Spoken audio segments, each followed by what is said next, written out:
Good morning, everybody, and welcome to the Recovery Classroom. My name is Drew. I'm an alcoholic through and through. And today, by the grace of God, I'm a recovering alcoholic, and I could not be any more grateful. We want to welcome you to this platform, regardless of what your addiction may be. You are absolutely 1,000% unequivocally welcome here. We support all pathways of recovery, your pathway, whatever that may look like.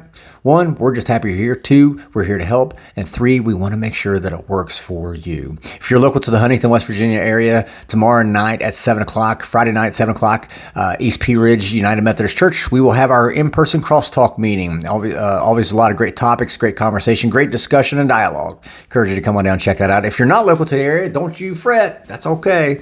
Because every Saturday night, we have our crosstalk online. It's a Zoom meeting at 11 p.m. Eastern Standard Time, 8 p.m. Pacific Time. You can go to recoveryclassroom.org/XTO to find out all those details.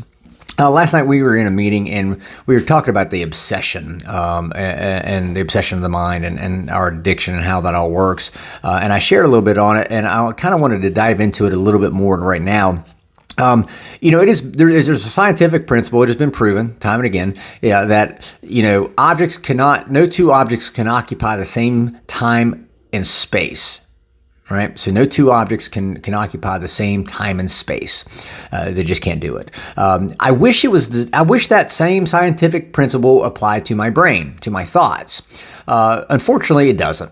See, we can have two completely different thoughts occupying the same time and space in our heads. And what I mean by that is, I remember early in 2021, I wanted to quit drinking. Absolutely did. I wanted to quit drinking. I just didn't know how. All right. And at the same time, I remember also thinking, I want to be able to drink, but just normally. I want to drink like normal people. I want to be able to take a drink and put it down and walk away and be done with it. I want to be able to take a drink and enjoy myself with people. And so I had these two conflicting, completely polar opposite thoughts competing for rent space in my brain. Well, shit, no wonder I was all fucked up. The alcohol alone is a depressant, pouring that depressant down my throat, and then realizing that I can't even figure out which thought I'm supposed to be thinking about. How confusing is that? No wonder my brain was so jacked up. And Bill Wilson, when he writes in chapter 2, There Is a Solution, he gives us, he lays out does a hell of a good job on page 21. He says at some stage of the drinking career, he begins to lose all control of his liquor consumption once he starts to drink. Well, that's exactly what I just said. The part of me that wanted to drink, but wanted to be able to, drink like a normal person, I could never do that. Time and time again, every time I tried to prove to my wife, prove to my kids, prove to my friends that I can control my drinking, time and time again, I failed. Because the second I started that one drink, it just kept going and going and going. And I remember so many times telling my friends, telling my family, oh no, I've learned how to master this. I've mastered this. Now I've learned how to control my drinking. And every single fucking time, I proved myself wrong. Bill goes on halfway through page 21. He does absurd and tragic things. He's always more or less insanely drunk. He may be one of the finest fellows in the world, yet let him drink for a day, and he frequently becomes disgustingly and even dangerously antisocial. He has a positive genius for getting tight at exactly the wrong moment. Bill Wilson is talking about me. There is no question. I always had a perfect knack, a perfect genius, in his words, of getting drunk at exactly the wrong time. Therefore, the main problem of the alcoholic, over on page 23, Bill sums it up. The main problem of the alcoholic centers in his mind rather than his body. Well, that's the problem, is we have these conflicting thoughts. There's part of me that wants to stop drinking. I just don't know how. And at the same time, I have this other part of me that is saying, yeah, I want to drink. I just want to drink like normal people. But I can't. And so that's the paradox. I know that I can't drink like normal people, but I don't know how to stop. What the fuck am I supposed to do now? What am I supposed to do now? At the end of page 23, Bill, and this is kind of one of those hidden lines, but it's a powerful line for me, and I even had it highlighted. There is an obsession an obsession that someday they will beat the game. I was obsessed that one of these days I would figure out how to drink like a normal person and be able to stop drinking whenever I wanted to. That was how I was trying to tie these two pieces together. It's kind of like I was trying to fit a square peg into a round hole. I was going to be able to drink like a normal person and be able to stop whenever I wanted to. I could never do it though. Repeatedly, time and time again, every time I tried to prove that I could control it, I always failed.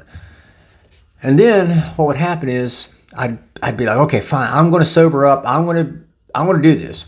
And I'd get I'd get a week sometimes, maybe a month. I'd go, I've got this.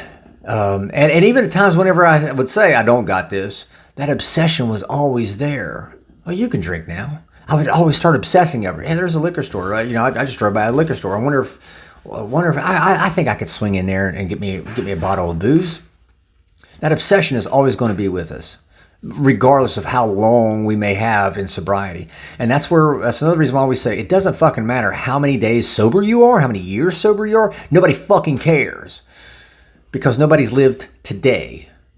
Nobody has lived today other than all of us at this moment.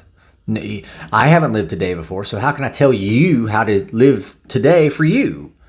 Because I'm living today right now, just as you are.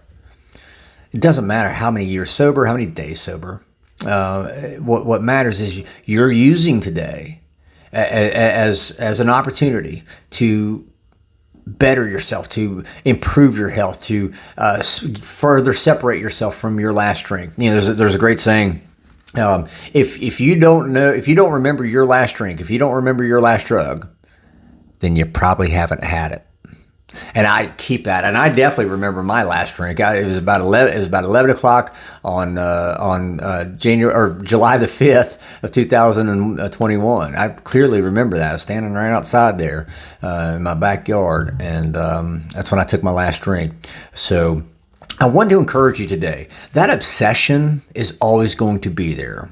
No matter how many years sober, no matter how many days sober, that obsession is going to be there. What we need to do is learn how to cut out the bullshit, to cut out the conflicting thoughts. And when we start thinking about that obsession, do exactly what's been happening this morning. You guys don't know this, but this morning even, we're in a chat and everybody's been talking about, those cravings, those obsessions, that obsession of the mind, and how it's always there. It'll come back, it'll pop up every now and then. And it may manifest through dreams, through whatever. But it's always going to be there. What we have to do is teach our mind, train our brain to engage with people, to connect with others who have the same problem, who share the same problem, but more importantly, share the same solution. And that's what we try to do here through this platform, through our crosstalk meetings, and through the meetings that we attend. So I want to encourage you today. Don't give in to that obsession. When you start thinking about your addiction, when you start thinking about drinking, when you start thinking about drugging, get in touch with somebody. Get in touch with somebody immediately. Find somebody, call somebody, email us, Message us through Facebook if you're watching through our Facebook platform. Message us through Facebook. Get in touch with somebody. Start talking to somebody and start trying to work to change those thoughts. So with that being said, I will let you guys go. Thank you guys for letting me come in and share 5 to 10 minutes of your day with you. You guys absolutely keep me sober, and I could not be any more appreciative. Definitely appreciate you guys letting me come in. So if you have a topic you'd like to have discussion, feel free to email me directly, drew@recoveryclassroom.org, or you can drop it in the Facebook private group, Recovery Classroom private group page there, and we'll take a look at it and see what we can do.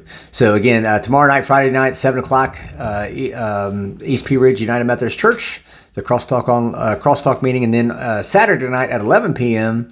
Crosstalk online. You can get all those details at recoveryclassroom.org/XTO. We'll be talking again tomorrow soon. Remember, guys, you can't get drunk if you don't take that first drink.